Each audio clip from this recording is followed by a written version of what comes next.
आपका स्कोर काम है, आप वो करें please.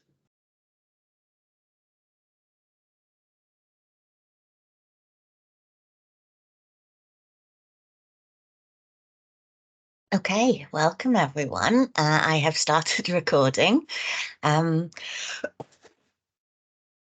not sure if you are able to click on that admit button when people join, or whether it will only let people do that if they are Microsoft. So if you see that when people join, do click that for me, and that'll save me from switching between screens, which would be awesome. Yeah, otherwise I am, oh, good, perfect, thank you. Excellent. Then I am going to get started. So it would be great if you could all, introduce yourselves in the chat window, say where you are from, what you are studying. If you're not studying, if you're working, maybe you're early in career, maybe you're changing careers, put that all into, that's all interesting. I think none of the chat appears on the recording, so you can say what you will in there, although try to be kind. If you are brave, you can, of course, put your hand up, your virtual hand up, and ask your questions out loud. Now, this is a session that really you do not need to be a computer science major to be following. You can absolutely do it if you're doing business, if you haven't done any coding at all. It's kind of a how you can throw up a website real quick without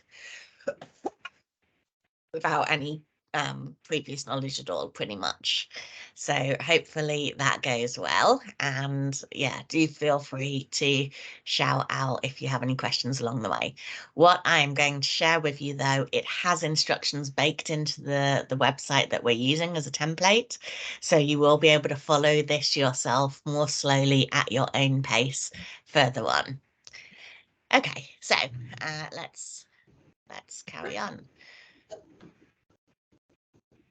So this is me. If we are not already friends on LinkedIn and all the socials, you can scan that QR code and it will give you all my socials links.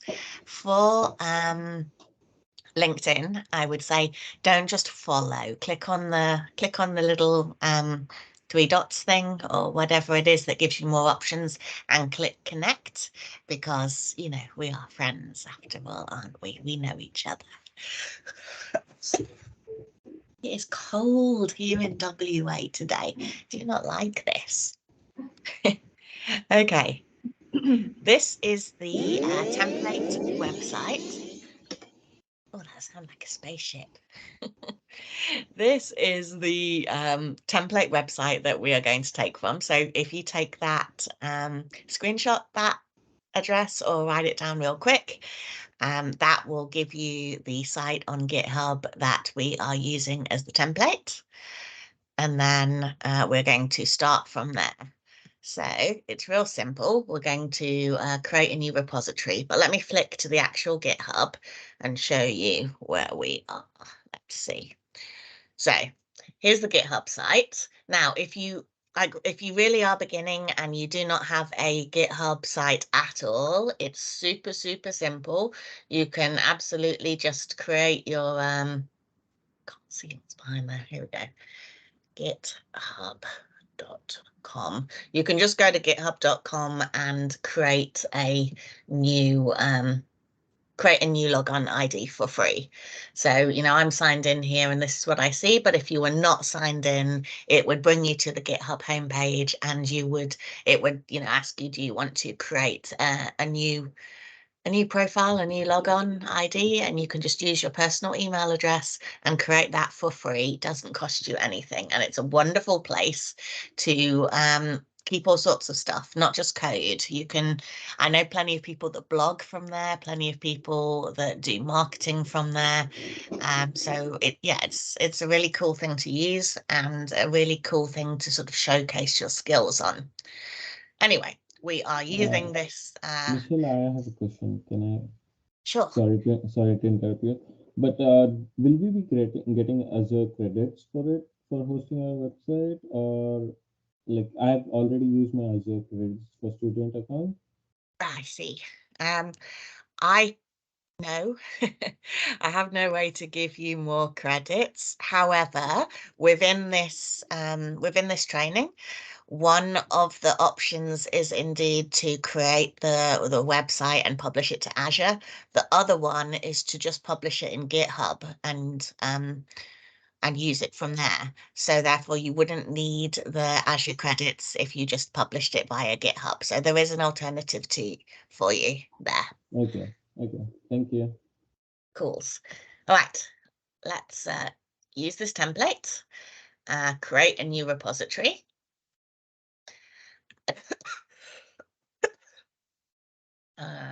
So I've got a lot of different accounts here, a lot of organizations.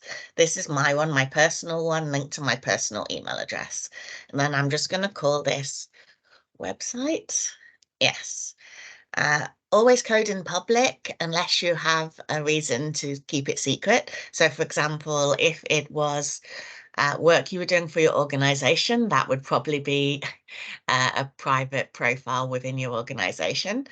If it was, I don't know, maybe you're building your own app and you have an idea and you want to keep everything super secret because you're going to sell that app, then maybe you'd code it in private. But generally, as your default, just code everything in public. I do have this little app in here for helping me merge pull requests.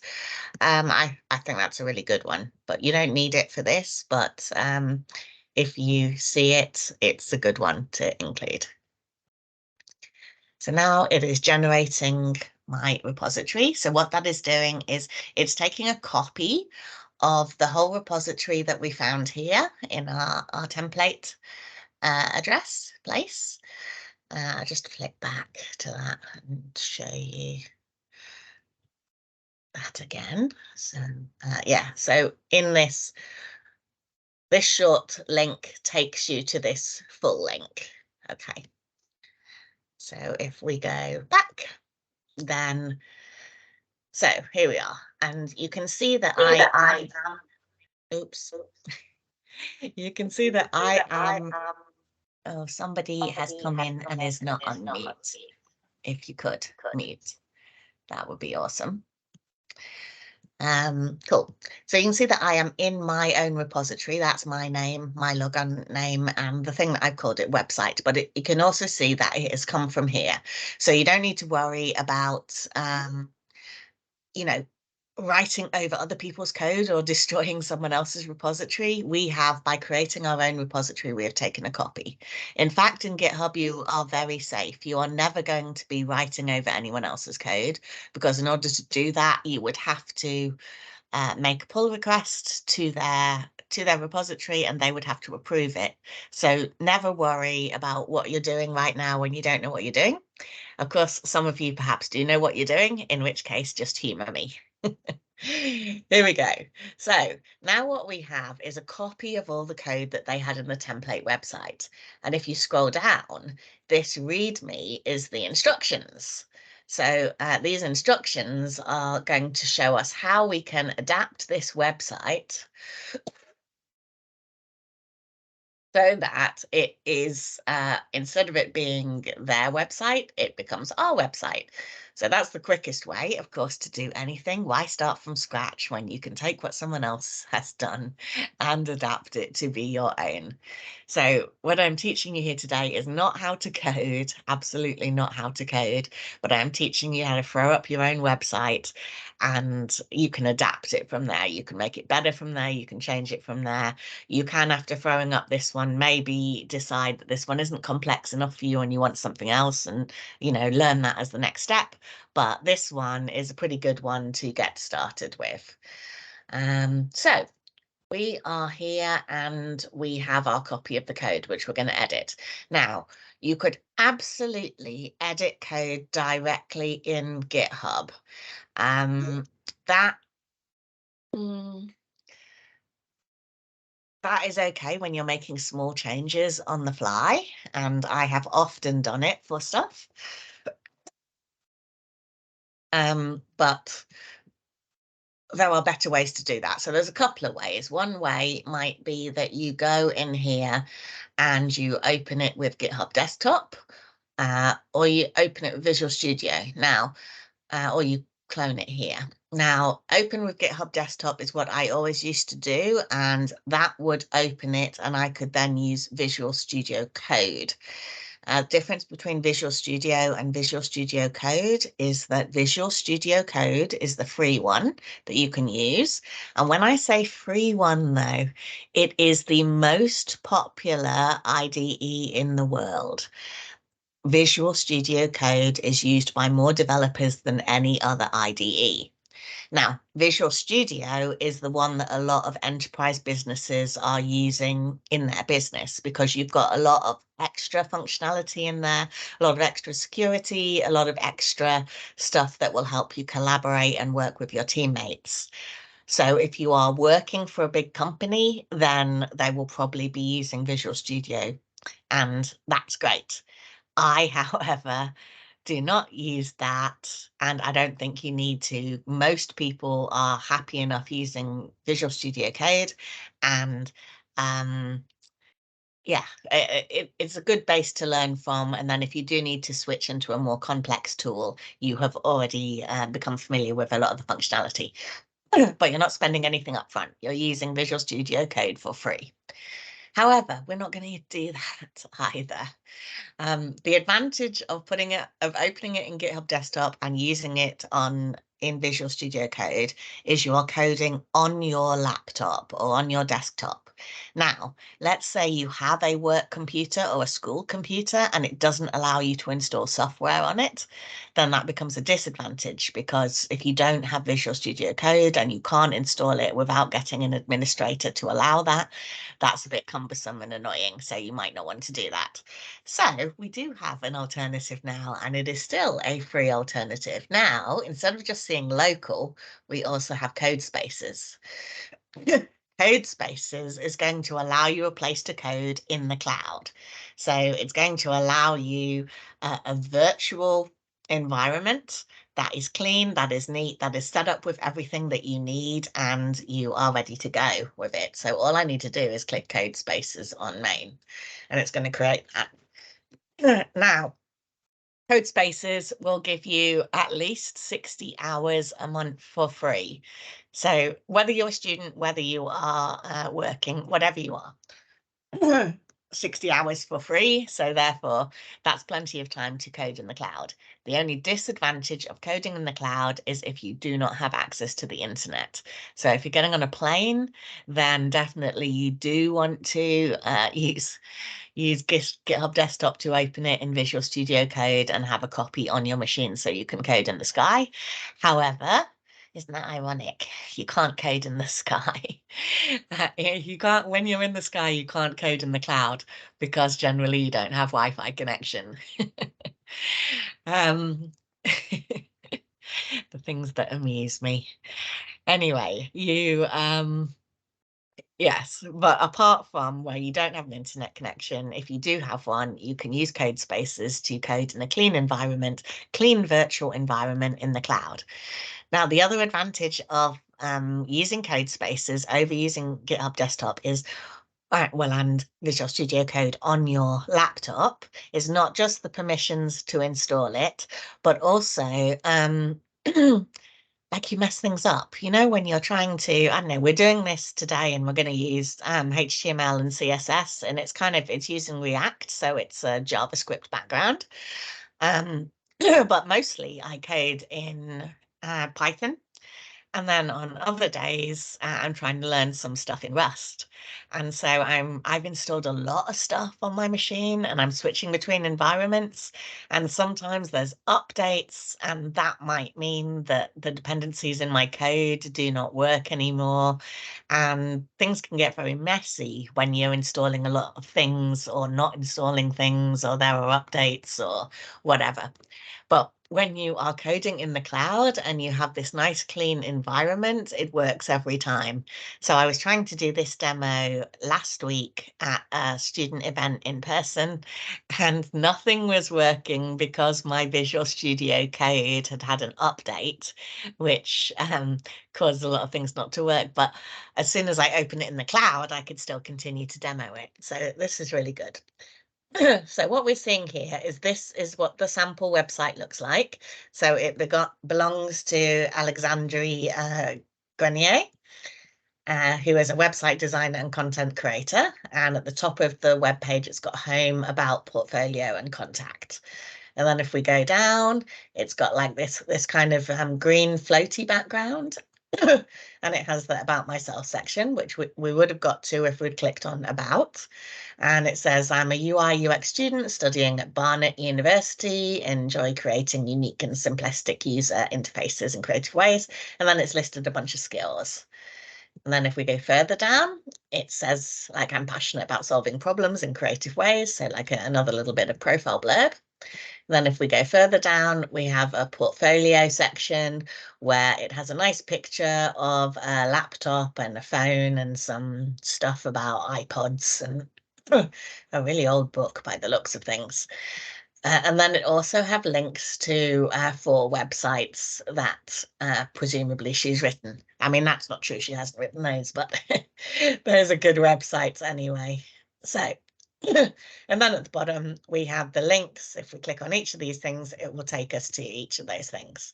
So that's the base that we're going to use as a website. And we're just going to replace things on there so that they are as we want them to be for us. So what are we going to do? I think in this src folder, these are the images. So I can see in here that they have that's the desk image. There's that's the background that's behind the middle section, and that is the picture that's at the top. So I want to replace those with my own images. So I'm going to right click on images and say upload.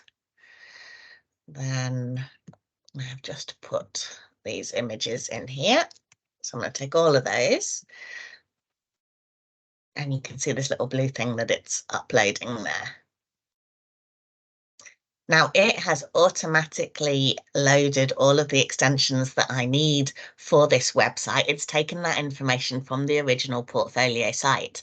So if you had created a website on GitHub and you were using Python, then it would automatically have all of those things in there. And if it didn't, it would ask you, it would say, do you want to install Python? So this is where the extensions are, for example, and we can see these are the things that are already installed. And if they weren't already installed, then I would install, especially these two, GitHub Copilot and Copilot Chat. Now, if you are a student, you can get Copilot and Copilot Chat for free. If you go to Microsoft Learn Student Hub, so you can just type that in, Microsoft Learn Student Hub, and then come to this site, there is so much useful stuff on here for you. You can, it's got some training modules, some learning, some stuff to do. It's got stuff about your careers and which ones you want to pick. So you can learn more about what those are like. It's got some more resources. So if you're a student, you can get some discounted exam vouchers right now. You can, if you haven't used it already, you can get about $100 US, I think, of Azure for students. You can make that last the year, and then that will renew at the end of the year whilst you remain a student, if you're very careful. So I only use about $6 a month of my Azure subscription, and I have a few static web apps that I have stood up. If you're using VMs though, or if you're doing, maybe you're doing machine learning on some powerful machines, you need to be careful because you can spin through that credit very quickly. You shouldn't need to, because as I say, Azure static web apps are very cheap. And like a lot of stuff in Azure Cognitive Services around custom vision, for example, it has a lot of free services. So you can always use the free tier and keep an eye on things. What I always advise though is don't leave anything running, just delete it all, stand it all down at the end of the day. This, however, this website that we would stand up, we'd stand it up as an Azure Static website, and it shouldn't be costing you that much per month. You should be able to easily do that for the year on your Azure for Students. If you are not a student, you do need to then put your credit card in to get free Azure, but you can get $200 worth of free Azure if once you put your credit card in, and you don't need to spend anything on your credit card. You can put some limits in on your Azure to stop it going into that. And as I say, I spend like $6 a month on mine. So if you are careful, you can absolutely do all of this stuff for free or close to free.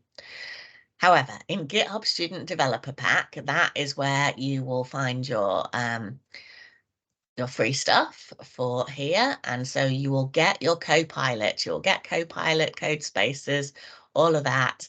Or they have, they have some instructions and things in here as well, but they have so many other things, so many tools that you can get for free, that cost quite a lot of money, some of them. So, oh, look, and there's training like Front-End Masters. That's a really good training course. 1Password is what I use as my password vault. Super, super good.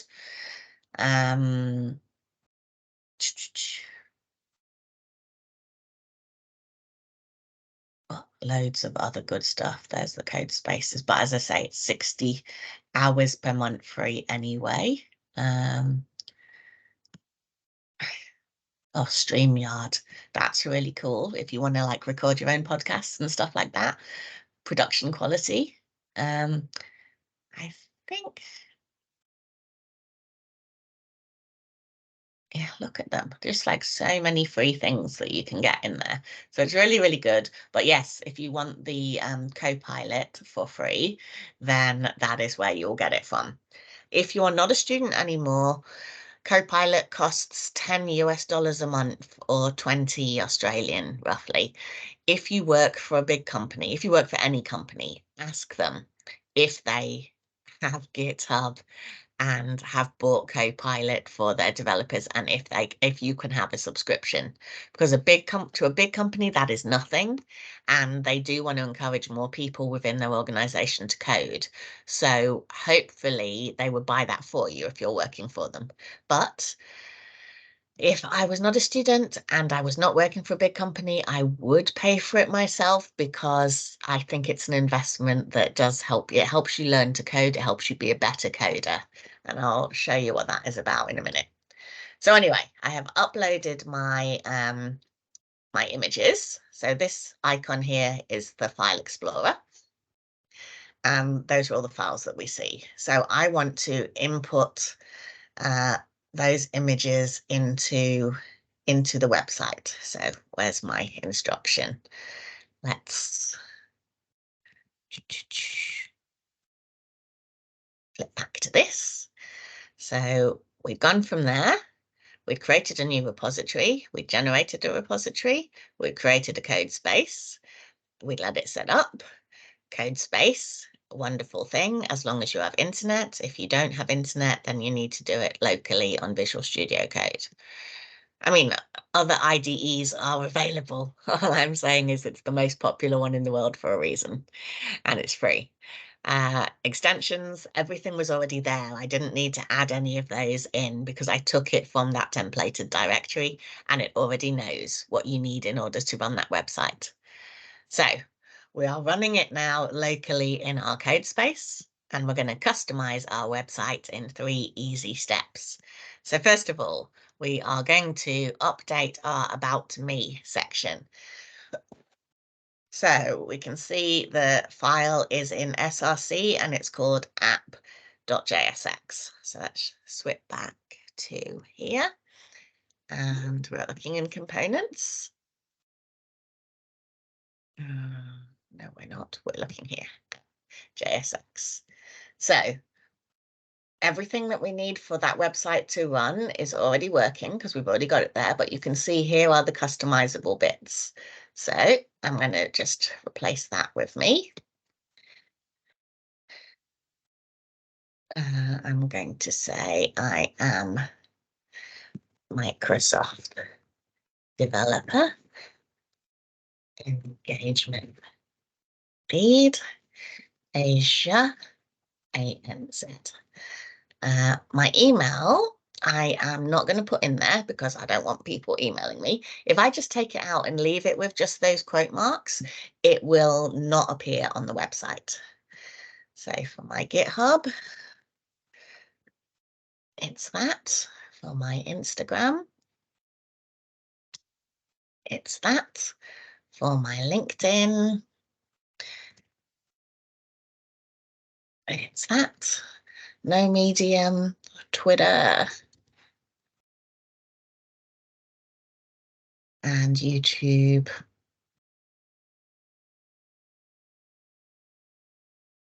There we go. Cool. So that's all of that. It should automatically save that by itself. You can, of course, also, if you are, a bit finicky, go to the little waffle there and go to File and Save. But I think it should just save it by itself. We can check that if we go back to our simple browser.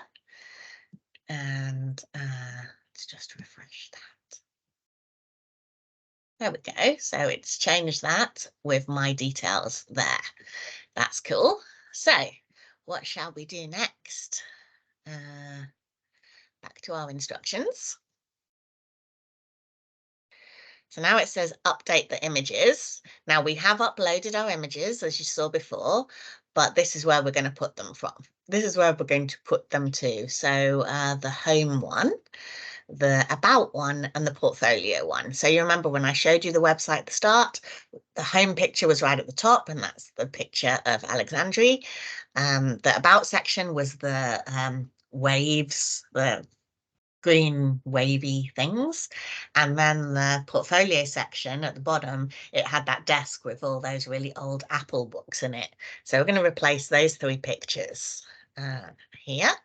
So if we're in component, so we're going to take this one out and we're going to replace it with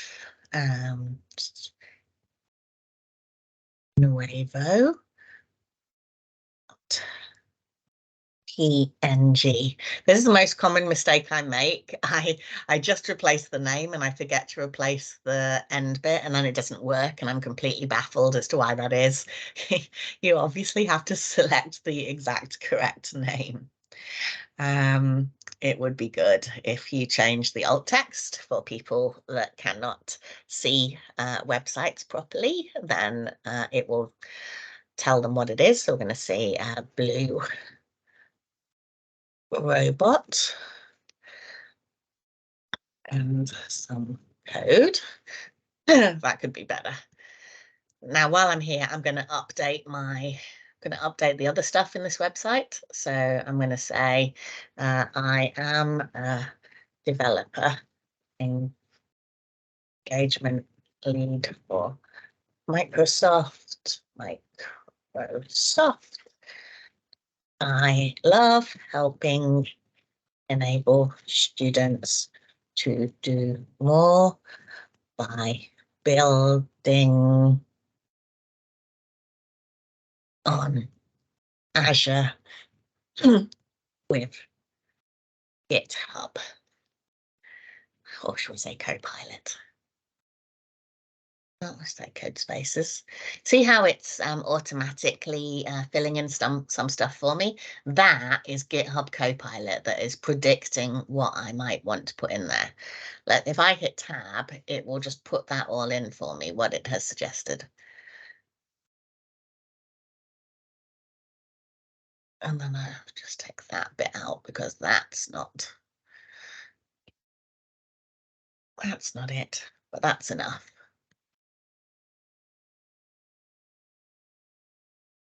Oops.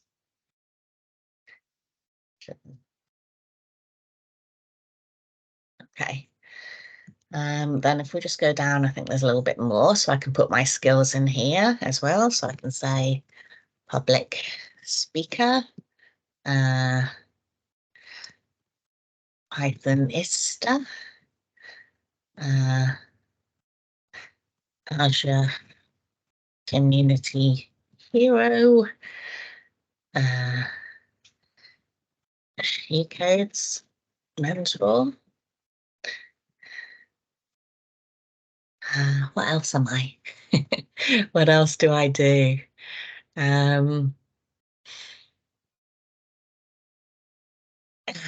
Guest lecturer. Yes.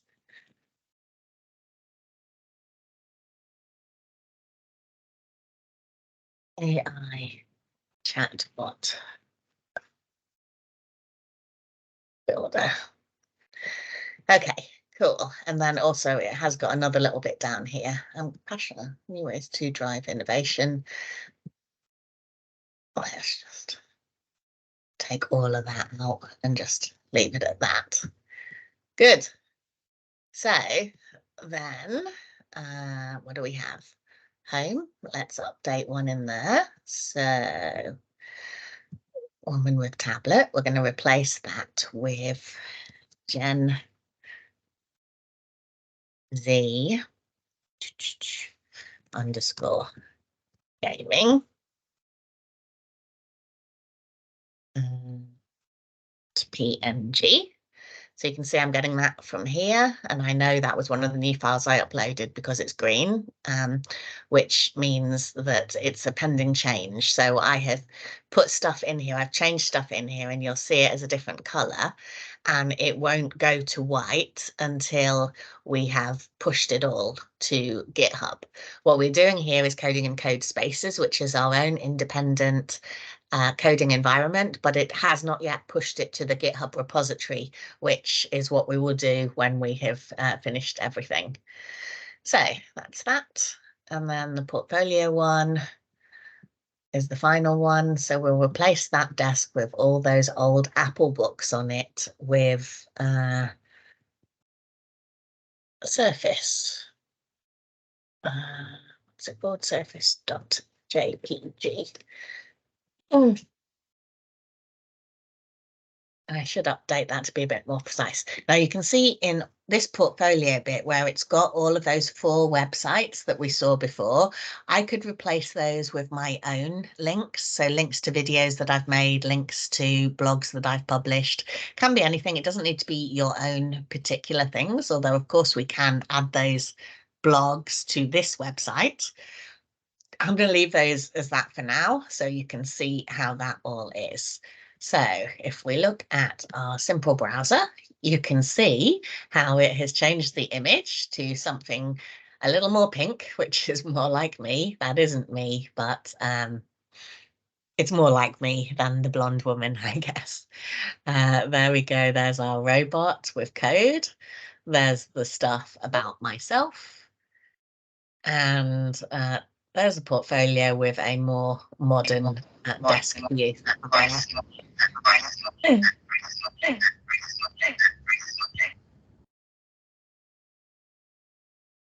There we go. Cool.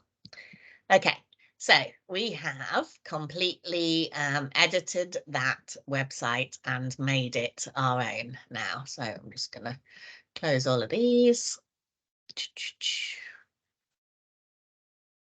And then I am going to push those to GitHub so that we have saved our website and everything, all those changes, and pushed them to GitHub. So I'm just going to call it initial push. It would be better if we called it a little more informative than initial push.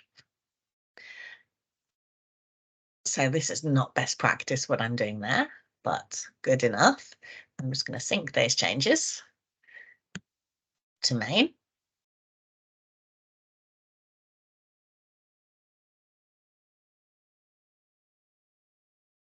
Would I like it to periodically run git fetch? Sure, why not? Okay, so if we look back now at our GitHub website, it should, so this is our repository, it should have had those updates. Let's have a look and see if we can see them. So in images, there we go. So you can see the things that I put up there are up there.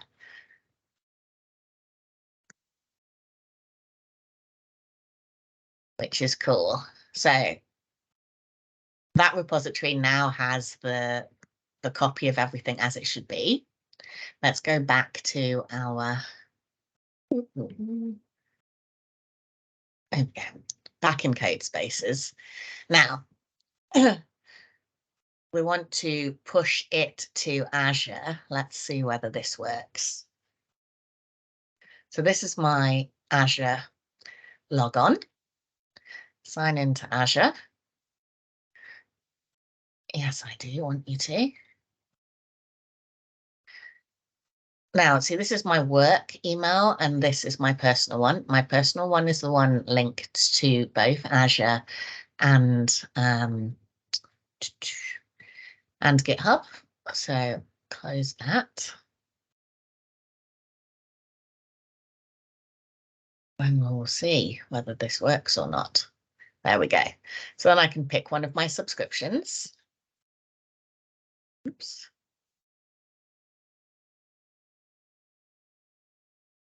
And then once I am in there, what I'm going to do is I am going to create a static web app.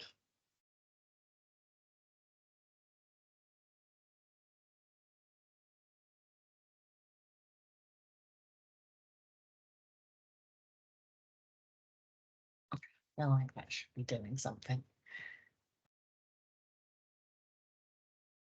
Yes. So allow that to sign in.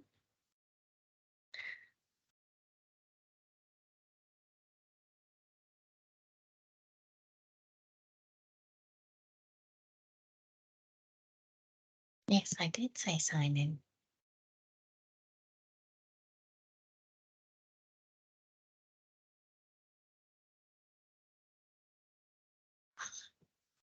Move out of the way.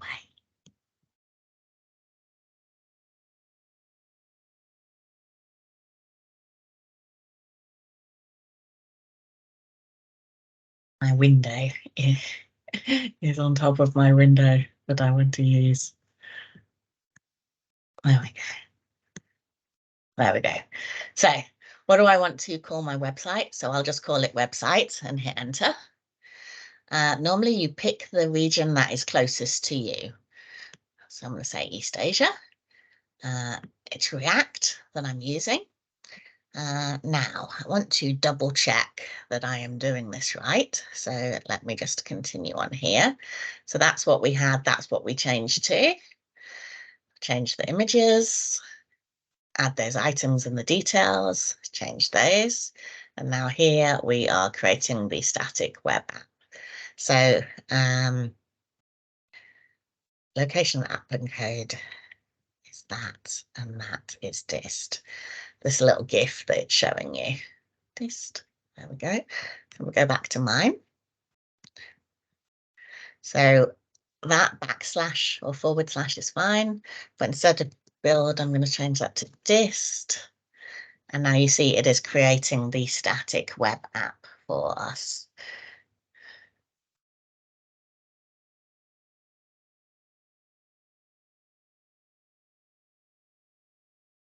This is magic because, of course, you can go into Azure, go into the Azure portal itself and create a static web app and do things in the Azure portal. You could do things in your command line as well.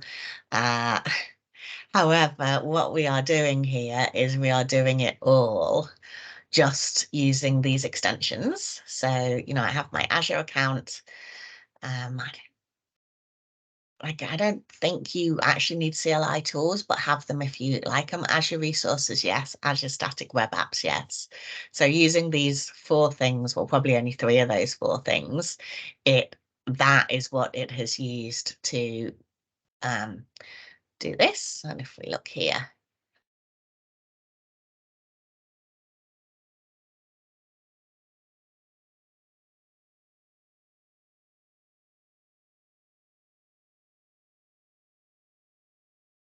so this is showing you, so this is GitHub Actions that is running the things that will push that website into Azure. So it's created the static web app in Azure. It's created other resources like the storage for it, whatever else you need. It is now building and deploying the job, and it will close the pull request when it is done. And then we will have that website published up in Azure. Let's open Azure so we can have a look when we see it up there. But as I say, you don't need to go into Azure at all in order to do any of this, doing it all from GitHub Codespaces for us, which is really the magic. So this is a bit of a trick because it kind of shows you recent, but it also doesn't. And so it's better to look at all resources because then you will see what we definitely have. And then down here, well, I said to you before, you know, I use about $6 a month. There we go. So I have 221 remaining, I have 150 remaining. Well, that's saying oh no, those are 2 different subscriptions, I think. So on one of them I have less, and one of them I have more, but generally I have like $200 roughly on each one. That one implies I've spent a lot. I should look at that because $50 is a lot. It's probably because I keep creating things and not cleaning them up, as I told you to clean them up and delete them all. That's the better way to go. Anyway, here's the website. So this is the static web app that it's just created, and we can see whether that is working yet or not by clicking on this. So there's the website. So let me put that in the chat there for you.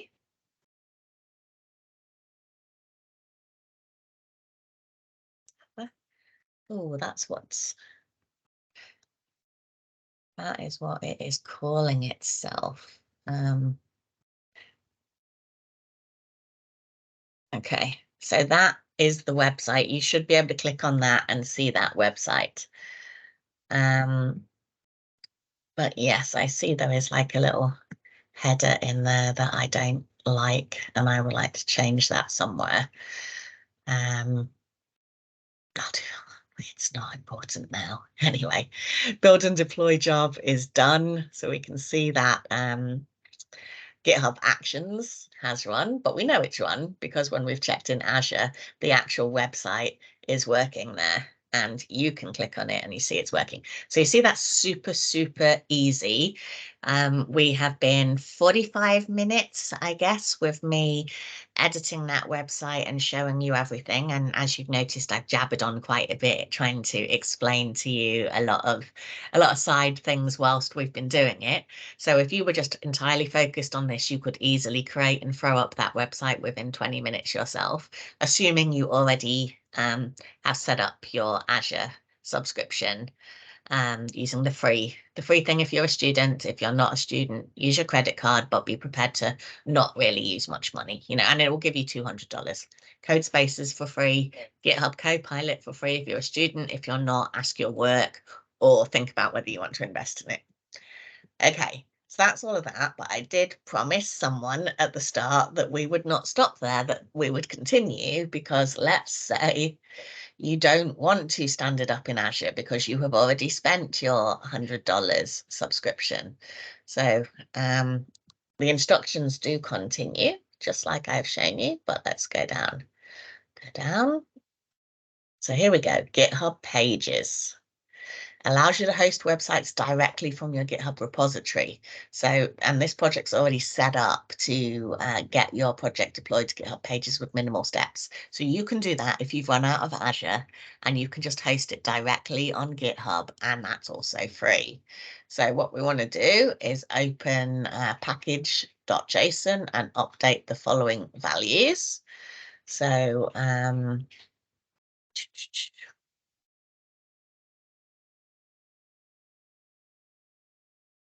let's just see, have I got that in here? Going to GitHub Pages, yes. GitHub Actions. Here we go. Okay, so let's go back to there, go back to, so we want to go to package.json. Package.json. Then we want to change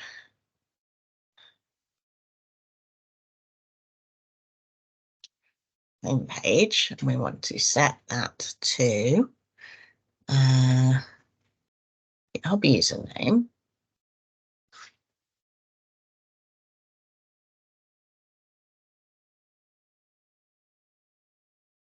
Codes. And then .github.io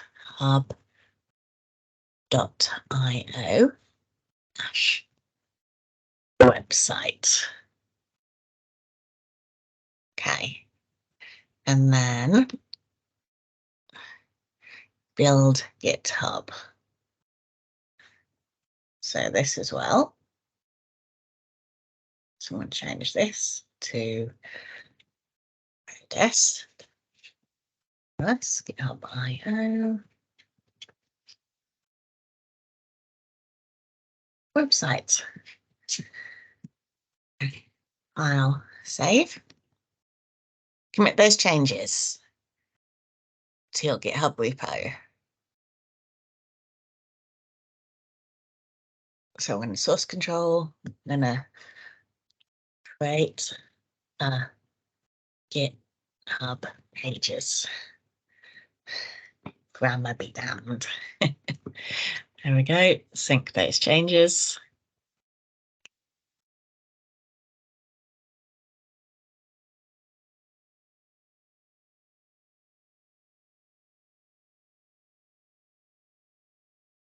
Okay.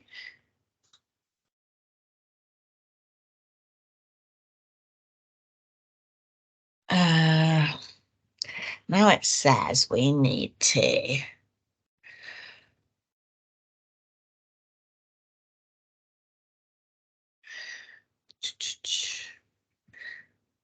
I do that from here, maybe. No, I think from here. On a new terminal, let's open a new terminal. And then we're going to do, so I just clicked on plus to open a new terminal down here. This is exactly the same as it would appear if you were running it in on your desktop, so on your Visual Studio Code, but we have it here on the cloud, your environment ready to go. So we're going to say npm run deploy. What that is doing, it is building that GitHub IO website for us.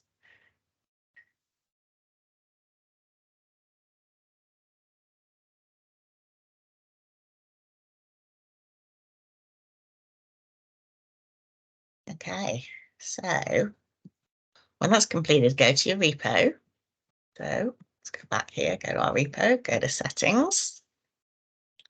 Can we say pages somewhere? Pages.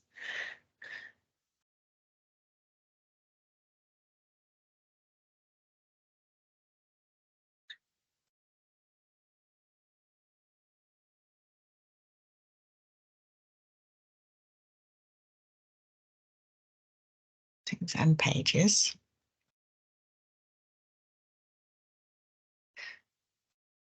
Against the GitHub pages branch.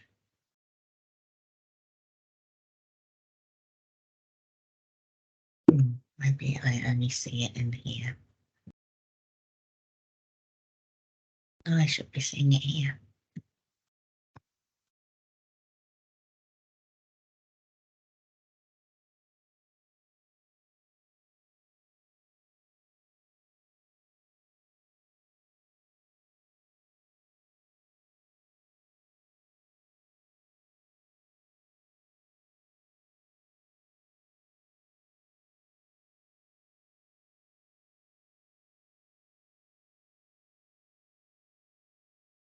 Oh, here we go. And here it is. So yes, it takes a few seconds, but then if we visit the site, there we go. And you can see that that site is also a website, and we didn't need to, oops, let's not have it like that. Sorry. Edit.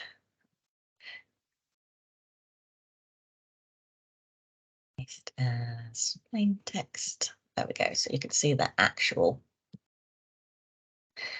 That's the website. So you can see that the website is published in two places. It's published as a GitHub page and it's published as an Azure page. Publish it as an Azure page. It is going to cost a little bit per month to run, depending on how many people are looking at your website, which probably, you know, in the beginning, not that many. But you can also publish it on GitHub absolutely for free. That's a little bit slower to run, I think. But apart from that, it's free. So, you know, there's no downside. So you may as well do that too. So that's there. So as I say, all of those instructions are there in that README file, so you can follow that a lot slower at your own pace. Although when I say a lot slower, I went pretty slow because I was, you know, jabbering on about stuff. But you can absolutely follow it. You should be able to do it much more quickly than I did it because I jabbered on a lot. But also, yes, if it's the first time that you're coming to this and you haven't done any coding, you don't have any GitHub, you haven't set up an Azure subscription, all of those things will slow you down a bit. Don't allow not having done them before to scare you. This is a really good way to do something with no risk, very easy, and have a nice result for yourself within the hour. And then you have your website and you can edit it, continue to edit it, continue to learn. Oh, I should say, let's just go back into our Codespaces. Let's say we are looking at something and we want to like edit it a bit more. So maybe we want, actually, maybe in the home. So see this here, this is my Copilot chat. So I could say to it, I want this page to be more responsive. Could you advise how to change the code for that?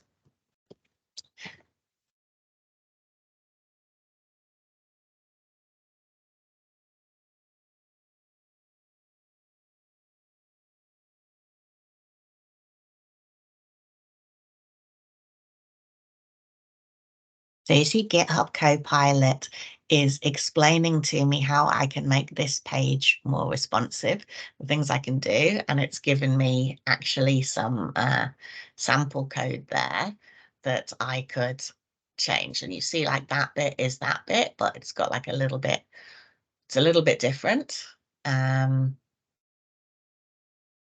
Or maybe a little bit different, and you can compare for yourself what the differences are. You could also say something like, you could highlight this and say, explain this code.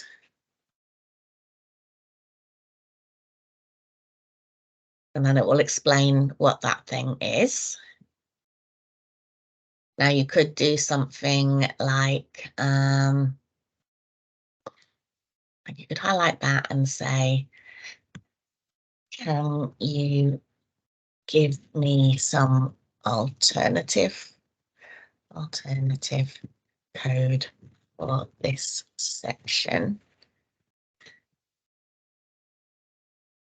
And it will give you something a little bit different, maybe. I mean, what I'm showing you here is quite a, well, yeah, actually it has added quite a bit more. I was going to say it's quite simple, so maybe it hasn't got that much to say, but actually it has taken quite a bit and made it different there. You could also say, can you write some unit tests for this code?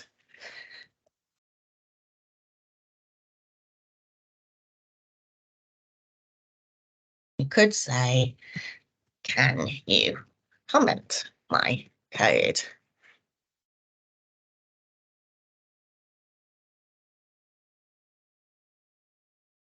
So see those ones in grey are all the comments. You could also say, can you write some, some documentation for this project? And then it'll write that for you as well. So you see, it's a really good Copilot is there, and it will help you learn how to code. It will help you understand your code. It will help you write different code. So if you thought the code you had written was not very good and you wanted to change it, you could ask it for a different thing. Then you could ask it to explain what that code did and why that code is better than the code you've written. You can ask it to give you sort of 10 different samples for code. So instead of using chat here in this window, you could hit I think Shift and Enter on a particular piece of code, and it'll offer you 10 different ways to write the same piece of code. So it's a really good tool for helping you learn how to code better, learn how to code differently, understand your code, understand how to test, understand your, write some documentation, write more verbose comments in your code, all sorts of stuff. It will really help you with it. It's also very predictive. So I will just show you that very briefly as well. Actually, if I go back here, I have a my repositories. Do you like and follow me on all my socials? Just very quickly, I will just show you this one. Copilot Rock Paper Scissors demo. I'm going to open that in Codespaces.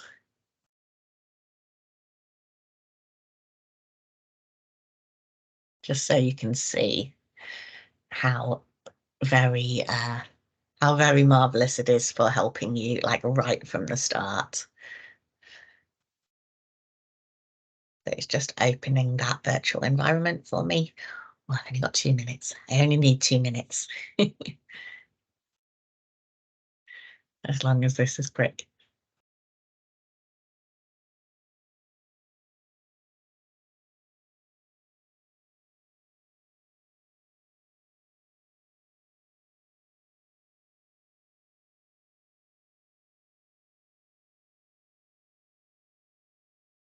No rush, little cloud.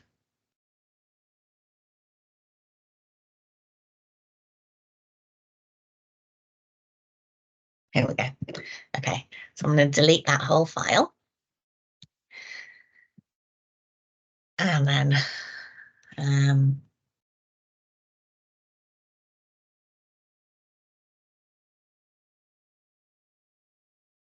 let's put that in. I forget is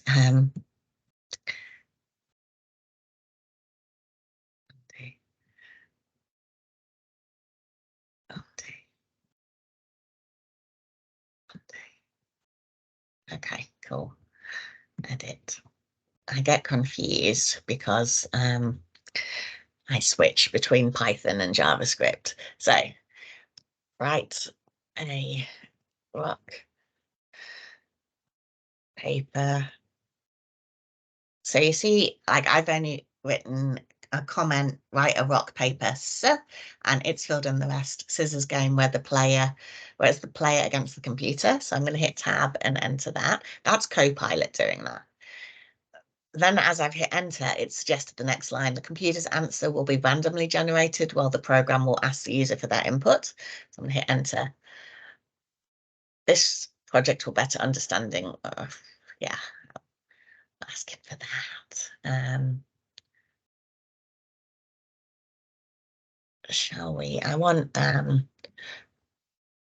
game will be ended after one player beats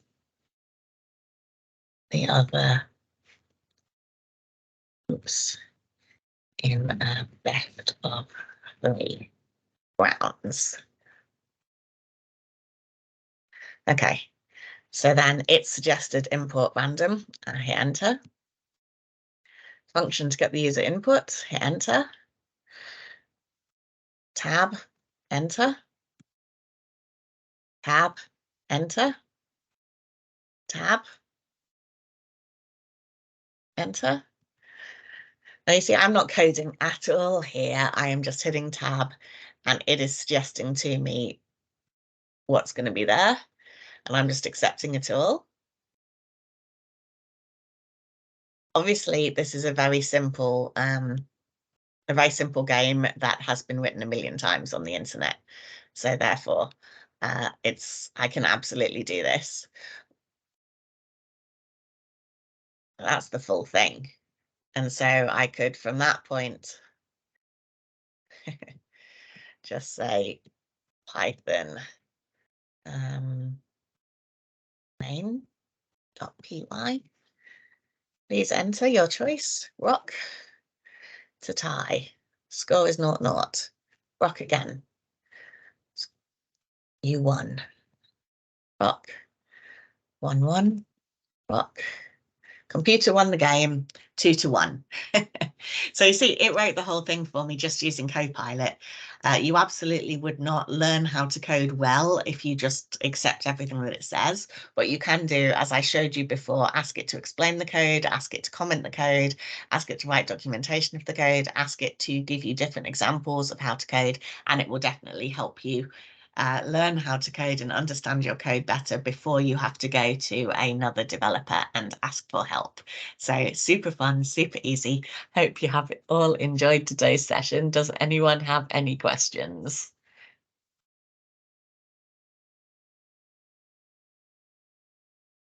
Oh, I would like to ask about the website development. Personally, recognise the significance of continuous learning, and I'm sure I'll always be on a learning journey. However, when I observe the current trends, especially with our web builders requiring minimal input, I can't help but question pragmatically the value of this knowledge in the future. Yeah, you can absolutely go to plenty of other websites and pay, Wix or whatever for them to stand up a website for you. But, what you saw there is we stood up a website for free in 20 minutes. How much do you value your time? Is that 20 minutes, like it's nothing, right? And you have a website up there and you can very easily put in your own templates and stuff like that. Or you can be paying Wix or some other website as a service company, something per month in order to keep it running. If you have a lot of money, then that is perhaps no problem. But also it's not as much within your control. What you've got here, you can edit that as much as you like. You can change different templates. So yeah, up to you. Absolutely, you can buy everything, but also you can do things yourself very simply and very quickly. So yeah, this one, I think you may as well do this for now, especially like put it out on GitHub pages for free and see what you can learn after that and decide for yourselves. But definitely, yeah, there's a lot of stuff you can augment with AI that is going to make things even more, like it's going to augment the skills that you have even more. But if you've got a little bit that you build on rather than buying it from other people, then you've got more control, you've got more choice, and you can do more and be more, and you can, beat everyone else to the market. So good luck, all of you. If you do create these, do ping me on LinkedIn and ping me the link to the site you put up so I can check it out. Let's be friends on GitHub. Let's be friends on LinkedIn. And yeah, let's share and celebrate each other's work. Thanks for joining me today. Hope you have a lovely rest of the day.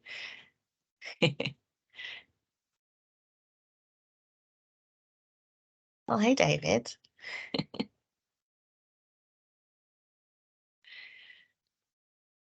Cool. All right. I'm going to stop recording then, and I'll see you all next time.